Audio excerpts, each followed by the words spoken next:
আহ, জান, এভাবে পেটে কিস করছো কেন? আমি তো পাগল হয়ে যাব। উম, এমন করে না তো জান, আদর করতে দাও। কেমন করছি শুনি? এই যে বাচ্চাদের মতো নড়াচড়া করছো। নিশি আবিরের কথা শুনে কিছুটা রেগে গিয়ে ঠাস করে একটা গাঁটটা মারে, তারপর লুচু, আমার ওগুলো হাত দিয়ে সুড়সুড়ি দিলে তো নড়বই। আমি হাত দিয়ে সুরসুর করবে কেন শুনি? বোঝো না বুঝি? আমি এখন অবুক, তুমি বলে দাও না জান। থাক না, দুষ্টুপর কিছু কথা অজানা। কেন অজানা থাকবে কেন? থাকবে, তার আবার কারণ লাগে নাকি? অবশ্যই, বলো না প্লিজ। নিশি তাকায় আবিদের দিকে, দু চোখে নিশির অজানা এক শিহরণে ভরা। আবিদও নেশাময় চোখে তাকিয়ে থাকে নিশির দিকে। এমন সময় নিশি হুট করে আবিদকে খুব শক্ত করে জড়িয়ে ধরে বলে, তোমার ছোঁয়ায় আমি পাগল হয়ে যাই আবিদ, নিজেকে ধরে রাখতে পারি না আমি। আবিদও নেশায় কণ্ঠে নিশির কানে কানে বলে, তো তোমাকে কন্ট্রোল করতে বলেছে কে? ঝাঁপিয়ে পড়তে পারো না? ইস, দুষ্টু বলে কি? তুমি জানে না, মেয়েদের বুক ফুটলেও মুখ ফোটে না। ওসব বাদ দাও তো জান। আসো, আদর করি তোমায়। কথাটা বলে আবির চার ঠোঁট এক করে দিয়ে নিশিকে নিয়ে চলে যায় সুখের খোঁজে। ভোর 4টা বেজে 6 মিনিট এমন সময় অ্যালার্মের কিরিং কিরিং শব্দ শুনে আবিদ আর নিশির ঘোর কাটে। দুজনে ওদের শরীরের অমন চাদর জড়িয়ে ঘড়ির দিকে তাকিয়ে অবাক হয়ে যায় দুজনে। বলে ওঠে, ও মাই আল্লাহ, এত দেরি হয়ে গেছে। কথাটা বলে দুজন দুজনের দিকে দুষ্টুমির হাসি হাসে। তারপর, হিস জান, দেখো না ভোর হয়ে গেছে মনে হচ্ছে। ভোর হয়নি জনাব, ফজরের আজান দিবে এখন, সেটারই অ্যালার্ম বাজলো। ও, এই ঘড়িটাকে আমি ভেঙে গুঁড়ো করে ফেলবো। কত রোমান্টিক মুডে ছিলাম, ইস, সব বরবাদ হয়ে গেছে। পাগল হয়ে গেলে নাকি? তোমার জন্য পাগল হয়ে গেছি সুন্দরী। ইস, থাক, আর বলতে হবে না, যাই গোসল করে আসি। কথাটা বলে নিশি চলে যেতে নেবে, অমনি আবিদ নিশির হাত টান মেরে নিজের বুকের উপর নিয়ে আসে। এতে নিশি কিছুটা ব্যথা পেয়ে কুকিয়ে উঠে। আহ দুষ্টু, এভাবে কেউ টান দেয়? ব্যথা পেলাম না। আবির স্বল্প হেসে নিশির ঠোঁটে হালকা কিস করে আদুরে গলায় বলে, উম তুমি কাছে থাকলে আমি এমন বাতাল হয়ে যাই কেন নিশি? আমি কি করে বলবো? বলতে হবে না জান, আসো তোমাকে আবার আদর করি। এই না না, ভুলেও আমাকে আর স্পর্শ করবে না।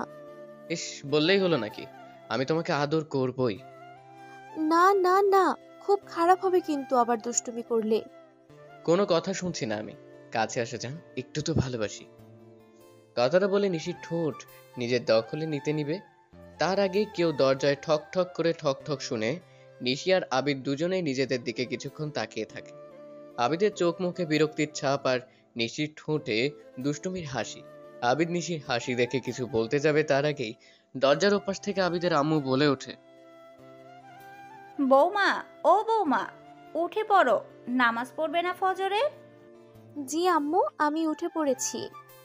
আবিদকেও ঘুম থেকে তুলে দিও, ওই গাধাটা কখনই ফজরে নামাজ পড়েনি।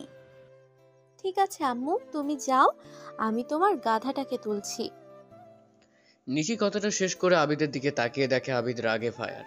নিশি আবিদকে আরো রাগিয়ে দিতে আবিদের নাক টেনে দেয় আর অমনি আবিদ নিশিকে খুব শক্ত করে জড়িয়ে ধরে পল্টি মেরে নিশির উপরে উঠে নিশির দুহাত শক্ত করে চেপে ধরে। ওই, তুমি আমাকে গাধা বললে? কই কই, আমি বলিনি তো। ইস, বউটা দেখি মিথ্যেও বলতে শিখে গেছে। এখন বলো, আমাকে গাধা বলার জন্য তোমাকে কি শাস্তি দিব? ইয়ে, আসছে আমাকে শাস্তি দেওয়ার মানুষ। উঠে পড়ো, ব্যথা লাগছে। আবিদ নিশির কপালে আলতো করে চুমু দিয়ে বিছানা থেকে উঠে পড়ে। তারপর নিশিকে কোলে তুলে নিয়ে সোজা বাথরুমে ঢুকে পড়ে। দুজনে গোসল শেষ করে বের হতেই নিশির টনক নড়ে, যেটা আবিদের চোখ এড়ায় না। নিশিকে নিজের বাহুর মাঝে আবদ্ধ করে চুলের মাঝে নাক ডুবিয়ে দিয়ে বলে, কি হলো হঠাৎ বউ আমার, এভাবে চোখ বড় বড় করে আছে কেন? সর্বনাশ হয়ে গেছে আবিদ, আমি তো কাপড় আনিনি, সাথে শাড়িও পরতে জানি না। তো কি হয়েছে? কি মনে হয়েছে মানে? আমি কি এখন এইভাবে টাওয়াল পরে ঘুরবো নাকি? আপাতত আমার সামনেই ঘুরো, তোমাকে দেখতে আমার জোশ লাগছে। হায় রে কপাল, এই কেমন বর পেলাম আমি, পুরোই লুচ্চা। এই, তোমার লজ্জা নেই? যা আসে মুখে তাই বলে ফেলো।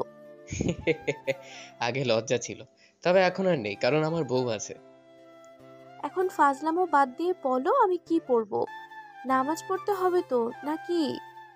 আবিদ নিশির কথা শুনে কিছুটা সিরিয়াস হয় আর বিছানা থেকে উঠে সোজা আলমারি থেকে জামা পায়জামার ওড়না নিয়ে এসে নিশির সামনে ধরে। নিশি কিছুটা অবাক চোখে আবিদের দিকে তাকিয়ে বলে, ওই, এগুলো কার? কার আবার? আমার বউ নিশির। কই পেলে এগুলো? আরে ধুর, আমি তোমার আম্মুকে বলে আগেই নিয়ে গাড়িতে রেখেছিলাম, এখন পড়ে নাও তো, দেরি হচ্ছে। নিশি কাপড় পরে নিয়ে আবিদের সাথে নামাজ পড়ে নেয়। তারপর দুজন বিছানায় শুয়ে পড়তেই আবিদ দুষ্টুমি করে নিশির মাথা ওর বুকের সাথে চেপে ধরেই আলতো করে চুমু দিয়ে বলে, দেখলে নিশি, কই থেকে কিভাবে তুমি আমি এক হয়ে গেলাম। তোমার মতো লুচ্চা মেজর আমি কখনোই দেখিনি। আমাকে দেখলে আর সাথে সাথে বলে ফেললে, মিস নিশি, আপনি আমার হবু বউ। আসলে তোমাকে আমি পুলিশের পোশাকে ক্যান্টনমেন্টে দেখেই অবাক হয়ে গিয়েছিলাম। এত সুন্দর কেউ হতে পারে ভাবতেই পারিনি। তার উপর তোমার নাকের ডগায় ঘামের ছোট ছোট ফোঁটা জামায় পাগল করে দিয়েছিল। ইস, চুপ। আমার লজ্জা করছে কিন্তু। আবিদ কিছু বলতে যাবে তার আগেই দরজায় আবিদের আম্মু কড়া নাড়ে। বৌমা, ও বৌমা, নামাজ পড়েছো? হ্যাঁ আম্মু, পড়েছি।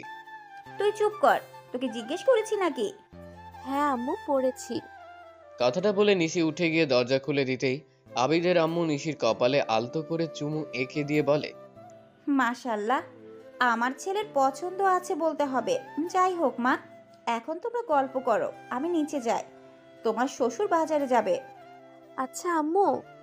নিশি আবারও আগের মতো আবিদের বুকে মাথা রেখে শুয়ে পড়ে। তখন আবিদ বলে, নিশি, চাকরিটা ছাড়লে ভালো হতো না? ছেড়ে দিব। তবে হ্যাঁ, মেজর সাহেব, আমাকে আমার বেতনের টাকা তোমাকে দিতে হবে। যথা হুকুম মহারানী। এই বাবা কি করে? বাবা আমার মতোই মেজর ছিলেন। এই, আমার না বাবু চাই। কি বাবু? কিন্তু কই থেকে আনবো? বাজারে কি পাওয়া যাবে? ইস, দুষ্টু ন্যাকামি করছো। দাঁড়াও, দেখাচ্ছি মজা। নিশি কথাটা বলেই ঝাঁপিয়ে পড়ে আবিদের ওপর। আবিদ এর লাল টকটকে ঠোঁট দুটো নিজের ঠোঁটের মাঝে নিয়ে পাগলের মতো কিস করতে করতে হারিয়ে যায় সুখের সাগরে।